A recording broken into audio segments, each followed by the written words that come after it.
Bueno, y quiero proponerles un análisis del discurso presidencial. No del discurso presidencial, sino del discurso presidencial. Y bueno, es un juego de sílabas para darle un poquito de humor. No es que quiero hacer un análisis del discurso presidencial o cómo hacer ese análisis. Ay, no, ¿por qué no ha dicho esto? ¿Qué ha dicho? Lo que pasa es que en el discurso presidencial, más que grandes contenidos, encontramos, escarbando un poquito, no tanto el contenido, sino el personaje. Bueno, empezaremos entonces por la estructura. Es un discurso que ha durado, por si acaso los tiempos son aproximados, porque no los he medido con demasiado detalle, porque pues no quiero que me coma mucho tiempo una cosa que no vale mucho. Entonces, la duración del discurso es de 1 hora, 4 minutos aproximadamente. De esa 1 hora y 4 minutos, el presidente Luis Arce ha gastado 4 minutos en saludos. Saludo a tal, al punto que lo ha saludado Jorge Richter. Luego, el presidente ha gastado, después de los 4 minutos, 13 minutos aproximadamente siempre. 13 minutos, que es el 10% de su discurso o el 13% de su discurso, en un relato escolar, histórico, bien confuso, donde nos ha dado su lectura de la historia de Bolivia, más simple que una sarnita. Es una especie de listado de nombres y que además es, no quiero decir ensalada rusa porque puede tener connotaciones ideológicas, pero es una melcocha, ¿no? O sea, él mete a Juana Zurduy, Bartolina Sisa, Warnes, todo en una sopita y bueno, que se cueza ahí adentro, sin entender algo que es bien importante. Si vamos a confluir en un proyecto anticolonial, que más o menos creo que eso ha querido decir, hay que entender que confluimos, si es que en un proyecto anticolonial, desde vertientes históricas muy dispares. Nada que ver Warnes con la vertiente indianista de Katari. Entonces, y eso pervive hasta hoy en Bolivia. Tú tienes que leer esta Bolivia como un territorio de luchas dispares con sus propias genealogías históricas. Pero bueno, en fin, eso es lo que hace el presidente. En su relato escolar, es un relato escolar que es un listado de nombres. Estamos frente a un presidente que no entiende la complejidad genealógica histórica de este país. Grave jarabe. Él abordó más o menos 14 temas en su 1 hora 4 minutos.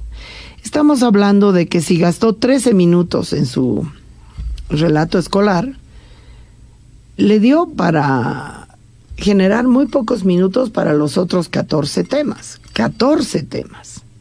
Que no es que no eran importantes: economía, justicia, narcotráfico, corrupción, quichicientas cosas. 14 temas. Pero todos de pasadita, así, ¿no? De pasadita. ¿Para qué me sirve, digamos, esa mirada sobre su pasadita? La suma de su relato escolar más su pasadita por 14 temas.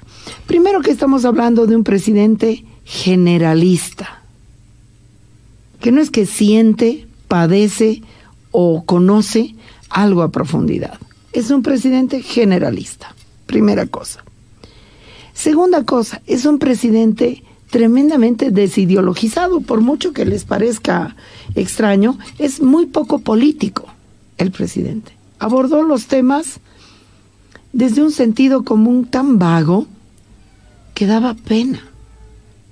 que un presidente tenga una noción tan superficial de las cosas, o por lo menos no sea capaz de expresar más que la superficialidad de las cosas. Generalista, superficial, pero además, abarcar todo eso sin decir nada es como una especie de dueño del Estado. El presidente es una especie de dueño del Estado. Yo creo que su retrato ya consolidado es el de un burócrata. Estamos frente a un burócrata que no es político, que es gris, que es generalista y que es bastante ignorante, que desconoce la complejidad de la sociedad boliviana. Esto es lo que yo podría decir. Entonces, claro, un presidente burócrata le está hablando a los burócratas del Estado en su mismo idioma. Él, lo único que sabe el presidente Luis Arce es manejar el lado burocrático del Estado. Y a partir de ese dominio, digamos, del lado burocrático del Estado, se siente dueño de la situación. Respiraremos con Ernesto Cabur, cortito, porque de verdad, o sea, algo tan gris, alguien tan gris, da como noia, aburrimiento, falta de color, en fin, poquito de Ernesto Cabur. Pobre mi patria Bolivia. Cuánta tragedia castiga mi tierra, cuánta traición ha minado su destino, cuántos golpes recibidos sin consuelo, pobre mi patria Bolivia. Ahora, lo que quiero es revisar, yo no voy a revisar los 14 temas que ha utilizado el presidente, por los cuales ha repasado, sino solo 7, porque hay algunos que no vale la pena ni hablar. Vamos con el tema reducción de la importación de alimentos. Lo escuchamos al presidente. Asimismo, los volúmenes importados de bienes de consumo no duradero bajaron su participación del 3,5% en mayo 2020 a 12% a mayo 2023, de los cuales el principal componente que disminuyó son los productos alimenticios, de 6,8% en 2020 a solo 5,4% a similar periodo en la gestión presente, fundamentalmente por el respaldo de todas las políticas dirigidas... No, parola. Ay, presidente, me dan ganas de reír, ¿no? De 6,8 a 5,4. ¿Qué mierda significa eso? Vamos a un supermercado, presidente. Vamos a un supermercado. Sección mermeladas. Tienes hasta mermeladas norteamericanas, ni qué decir argentinas. Y a un costadito, bien abajito, devaluadas las mermeladas bolivianas. Vamos a la sección... imagínense el caso, por ejemplo, de los panetones en Navidad. Quichicientos panetones de todo lado, y al último los bolivianos, que hay riquísimos. Y o sea, los supermercados son templos de importación, si es que no de contrabando, de alimentos de Argentina, de Chile e incluso de Estados Unidos. Vamos a la sección de tés. Si hay algo que sabemos tomar es un tecito, un matecito. Pues traídos de la India, quichicientos tés. Yo no sé, sus 5,1, 6,8... El presidente no va al supermercado. A mí me encantaría invitarlo a él a cualquier supermercado en cualquier ciudad del país. La importación de alimentos, bebidas alcohólicas, tremenda importación de bebidas alcohólicas. Entonces, seguimos anclados ahí en el consumo de bienes importados, también en alimentos. En la cotidianidad, eso es lo que evidencias. El burócrata cree que de 5,8 a 6,2,5 es importante dato, ridiculez. Vamos con el discurso. Siguiente tema, gobierno de la industrialización. Escuchemos al presidente. Cuando asumimos nuestro gobierno, dijimos que somos el gobierno de la industrialización, porque estamos avanzando como nunca en nuestra historia en la transformación soberana de nuestros recursos naturales. Y es muy necesario... ¡Parala! Sergio, pobre Sergio, que ha tenido que ir a hacer la búsqueda de la frasecita. Les cuento que ese discurso yo escuchaba desde que era Tili, pero así, mini, y ya soy pues una viejita. Banzer decía lo mismo, Paz Zamora decía lo mismo, Gonzalo Sánchez de Lozada decía lo mismo, Evo Morales, por supuesto, decía lo mismo. Estos pobres tipos siguen con el mito, la tontería en la cabeza, la industrialización.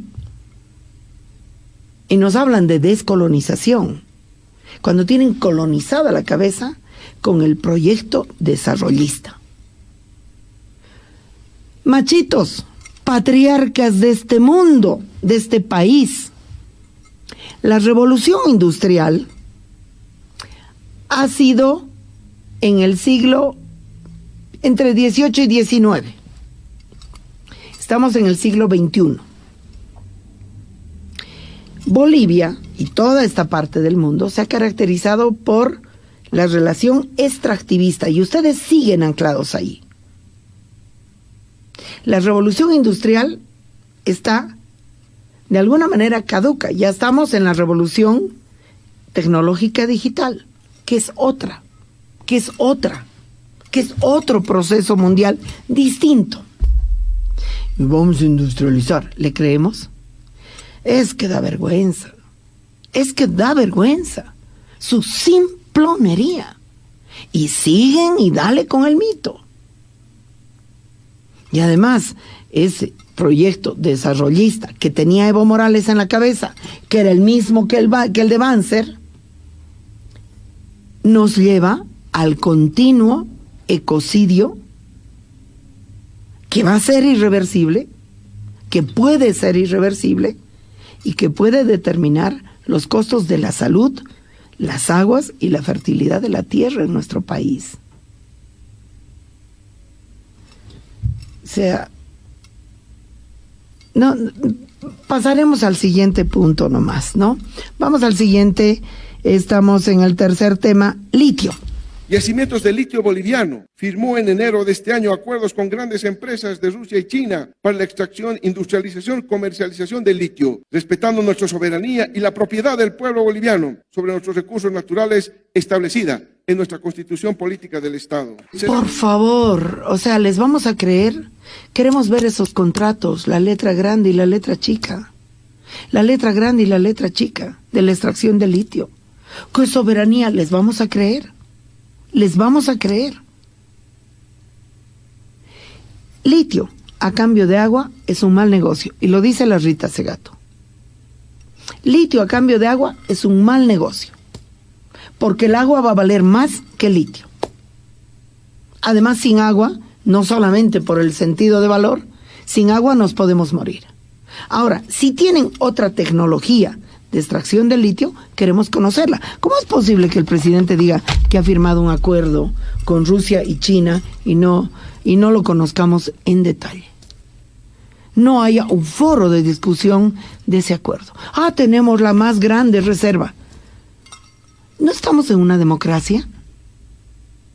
Y luego una cosa muy grave. Cuando se dio el boom del gas,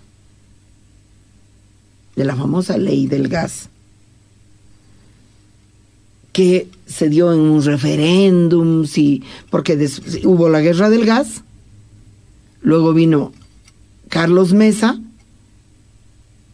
y se dio un referéndum alrededor del gas, venderle gas a Chile sí o no, etcétera. De ahí salió el IDH, el impuesto directo a los hidrocarburos, que se fue a las regiones y las universidades, que también lo malgastaron, no voy a decir que no, y el gobierno central que lo malgastó. Es decir, la rentabilidad del gas generó en la sociedad boliviana sí un derroche, pero también una ley que implicó una forma de distribución de ese ingreso. Ahora se viene el litio, no sabemos nada, nada, ¿cómo el presidente va a pasar? ¡Ay, y el litio! Esta es una democracia basura realmente. Y no hay un proyecto de gasto. Ya no te digo, el análisis ambientalista es sagrado para mí. ¿Cómo se llama? La consulta previa es sagrada para mí. Pero más allá de eso, el plan de inversión de la plata de litio.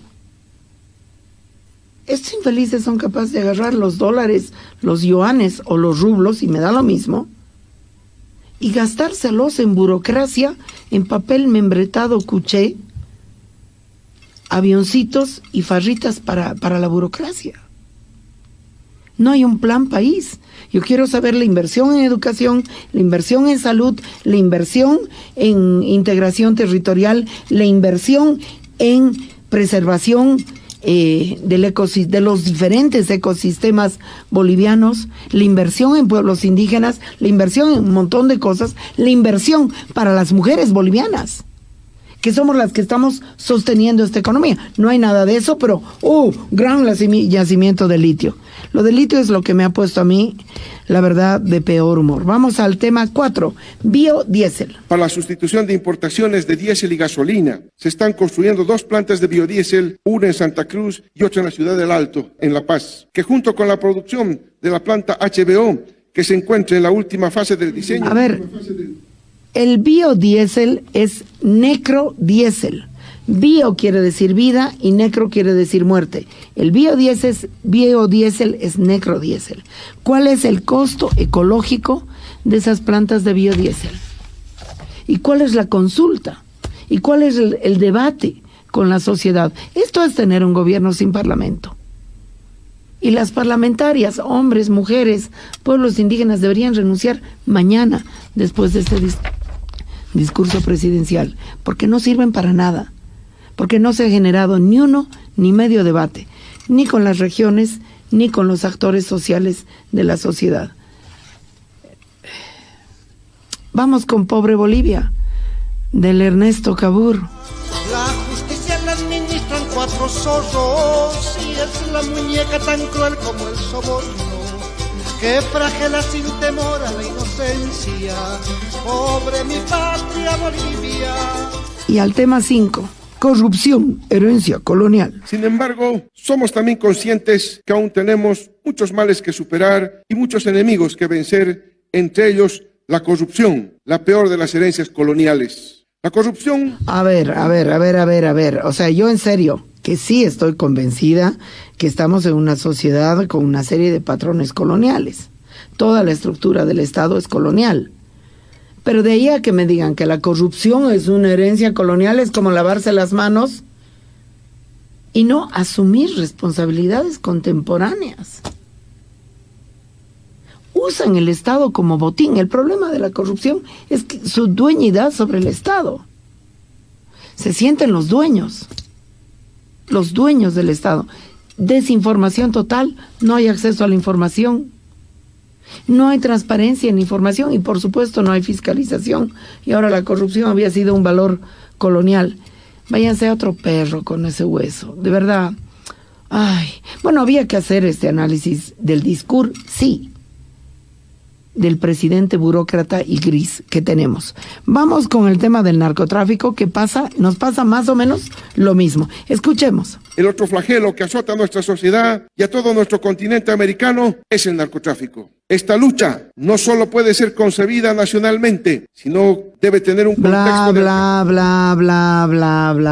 Bueno, en la cuestión del narcotráfico, el presidente, porque se ve que le está doliendo, se toma 4 minutos en contarnos lo de Huanchaca, en contarnos lo de García Mesa, en contarnos lo del MIR. 4 minutos de recuento histórico del arraigo profundo del narcotráfico en el Estado boliviano, a través de la policía por lo menos. Tampoco, siendo economista él, tampoco habla de la plata que le insufla el narcotráfico a la economía boliviana. Y cero solución. No vamos a luchar contra este flagelo. Por lo menos discutiremos la despenalización de las drogas. Por lo menos discutiremos. Este señor es cero contenidos. Cero contenidos. No digo que otros eran mucho mejores, pero bueno, este es el que nos ya ha tocado.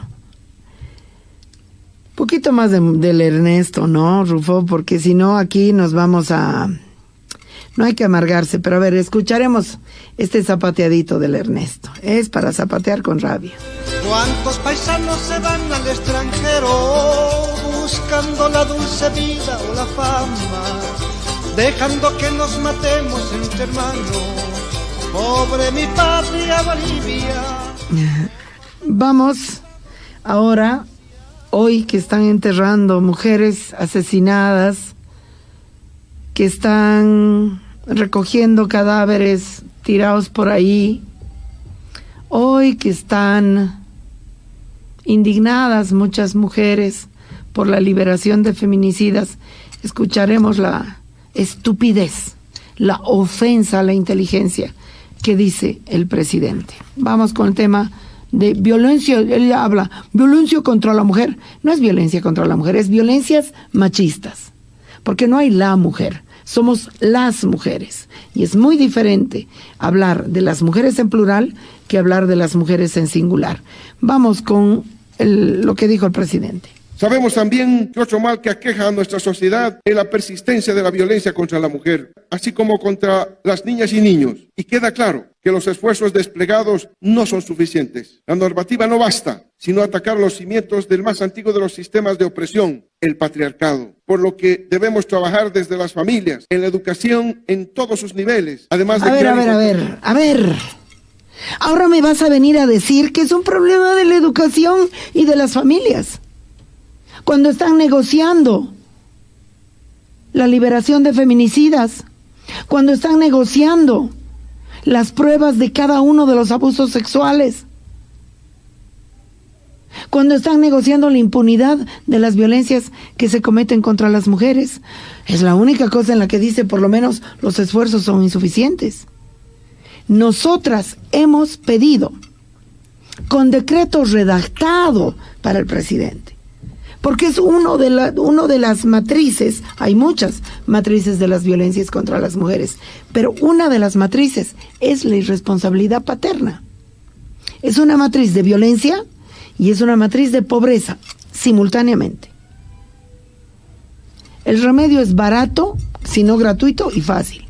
Suspensión del carnet de conducir y suspensión de la renovación del carnet de identidad para cualquier padre irresponsable con sentencia. Va a pagar en 24 horas, van a ver. En 24 horas. Pero ¿por qué no le da la gana al presidente? ¿Por qué no le da la gana a la Marianela Prada? Porque eso es potenciar a las mujeres creando. ¿Por qué las mujeres creando tenemos una idea que en el gobierno no la tienen? Porque nosotras trabajamos de verdad, no nos rascamos, porque nosotras estamos de verdad con la gente, porque ya sabemos que llegar a una sentencia por irresponsabilidad paterna es difícil, y que llegas a esa sentencia y concretarla es casi imposible. Le hemos presentado al ministro Lima la reforma de la ley 348. Ha agarrado, muchas gracias, el cínico del Opus Dei, misógino institucional de Lima, y la tiró al basurero.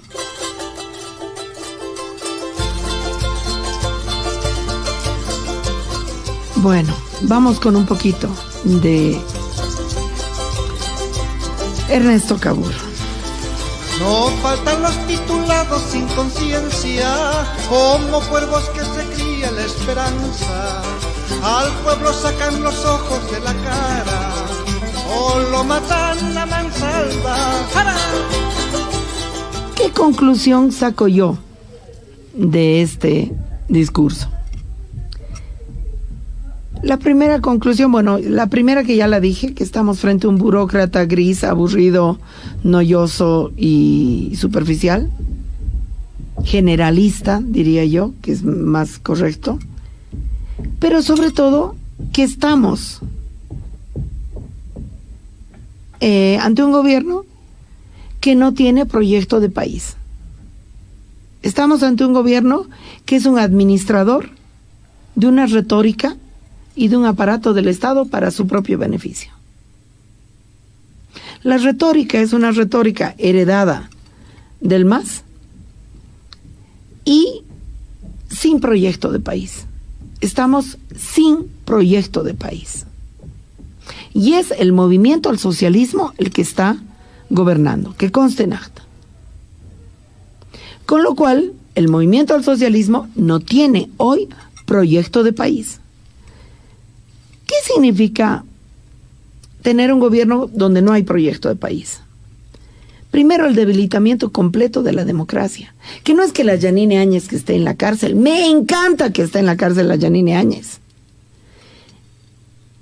Tener un gobierno sin democracia es que no se debata la ley del litio, que no se debata regionalmente el gasto, cómo se va a gastar e invertir en realidad el dinero proveniente del litio, cuáles son las protecciones medioambientales para el recurso vital más importante de este país, que es el agua.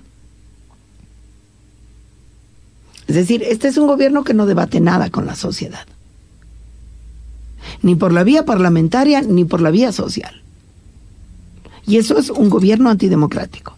No hay proyecto de país. Quiere decir que tenemos que flotar como sea. Flotar sobre la mugre, sobre la violencia, y a ver a dóndecito llegamos. Este es el análisis que les ofrezco yo sobre el discurso, sí, del presidente.